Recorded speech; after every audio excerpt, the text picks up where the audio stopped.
Pernahkah kamu melihat seseorang yang tampak paling tenang di ruangan, tapi sebenarnya pikirannya sedang berperang? Kita sering salah mengira ADHD hanya soal anak kecil yang tidak bisa diam, padahal kenyataannya bisa sangat berbeda. Banyak orang mengira ADHD adalah gangguan fisik yang membuat orang terus bergerak. Namun, bagi banyak orang dewasa, hiperaktivitas itu tidak muncul di kaki atau tangan, melainkan terkunci di dalam kepala. Bayangkan ADHD seperti gunung es. Apa yang orang lain lihat hanyalah permukaan yang tenang.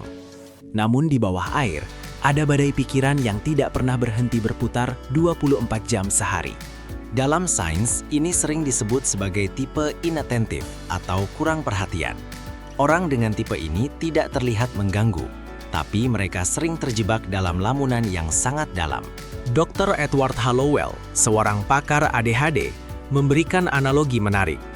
Otak ADHD itu seperti mobil balap Formula 1, tapi hanya memiliki rem sepeda. Mesinnya sangat kuat, tapi kontrolnya sangat sulit. Ketenangan di luar sebenarnya adalah bentuk kelelahan, karena otak mereka terus-menerus memproses ribuan informasi sekaligus. Tubuh mereka seringkali memilih untuk diam karena kehabisan energi untuk bergerak. Otak normal memiliki filter untuk membuang suara latar, tapi otak ADHD menyerap semuanya, detak jam, suara AC, hingga aroma parfum orang di sebelah. Ini membuat mereka tampak melamun padahal mereka sedang kewalahan. Secara biologis, otak ADHD kekurangan dopamin, zat kimia yang memberikan rasa puas. Inilah alasan kenapa mereka sering mencari stimulasi baru atau justru terlihat lesu saat melakukan tugas yang membosankan. Ada teknik yang disebut masking. Orang dengan ADHD belajar sejak kecil untuk meniru perilaku normal agar bisa diterima secara sosial. Mereka memaksa diri untuk duduk diam meski di dalam hati mereka ingin berteriak. Fun fact, meskipun sulit fokus pada satu hal, otak ADHD sangat hebat dalam divergent thinking. Mereka bisa menghubungkan dua ide yang sama sekali tidak nyambung menjadi solusi kreatif yang brilian. Pernah dengar istilah executive dysfunction? Ini adalah kondisi di mana seseorang sangat ingin melakukan sesuatu, tapi otaknya tidak bisa mengirim sinyal mulai. Akibatnya, mereka hanya diam mematung. Terkadang, mereka bisa masuk ke mode hyperfocus. Jika mereka menemukan sesuatu yang menarik, mereka akan tenggelam selama berjam-jam sampai lupa makan dan minum. Ini adalah kekuatan sekaligus kutukan. Mencoba mengikuti satu alur pikiran bagi ADHD seperti mencoba menangkap satu bola pingpong di ruangan yang penuh bola memantul. Sangat melelahkan, bukan?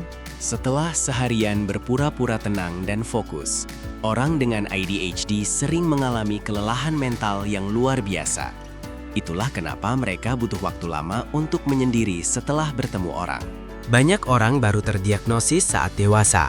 Mereka sering dicap pemalas, pelupa, atau tidak peduli. Padahal, mereka hanya berjuang dengan struktur otak yang berbeda sejak lahir. Untuk bertahan, mereka menciptakan sistem. Mereka membutuhkan pengingat visual karena memori jangka pendek mereka seringkali tidak bisa diandalkan. Struktur adalah sahabat terbaik mereka. Lingkungan yang tepat bisa mengubah segalanya.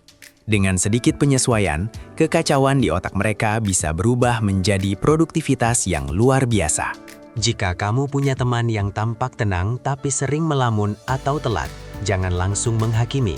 Mungkin mereka sedang berjuang lebih keras dari yang kamu bayangkan untuk tetap berada di sana. ADHD adalah sebuah spektrum. Ketenangan bukan berarti ketiadaan badai, melainkan cara seseorang beradaptasi dengan badai tersebut. Memahami ini adalah langkah pertama menuju empati. Jadi, apakah kamu atau temanmu adalah si paling tenang itu? Mari kita belajar lebih banyak tentang keajaiban otak manusia. Sampai jumpa di video berikutnya. Tetaplah penasaran.